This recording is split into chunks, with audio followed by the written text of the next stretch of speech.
In today's video, I'm going to teach you how to scale in Fusion 360. By the end, you'll know exactly how to resize parts of your design accurately and confidently without breaking your model. Start by opening your model in Fusion 360. Make sure the design you want to adjust is visible in the canvas, and if you're working in an assembly, double check which part you intend to scale so you don't resize the wrong thing.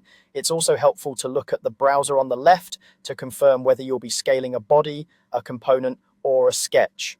Next, go to the Modify menu and choose Scale. You'll find Modify on the toolbar at the top of the interface.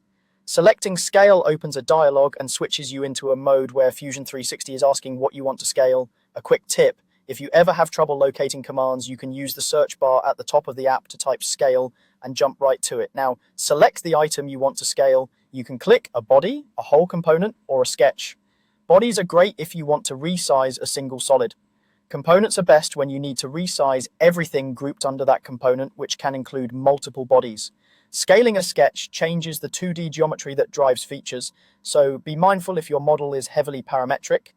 Scaling a sketch may ripple through dependent features downstream. Before entering a number, decide where the scaling should reference. You can scale from the center, which expands or shrinks uniformly around the object's centroid, or you can pick a fixed point.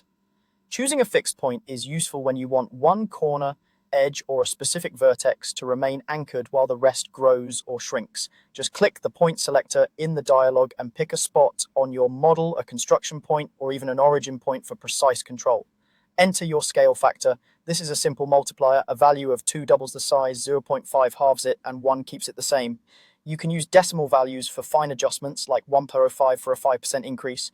Watch the preview in the canvas to confirm the result looks right before committing. When everything looks good, click OK to apply the change. Fusion 360 will add an entry in your timeline so you can edit or roll back later if needed. If you're working with assemblies, review clearances and fits after scaling to ensure parts still interact as intended. That's it. You've successfully scaled your design in Fusion 360 with precision and control.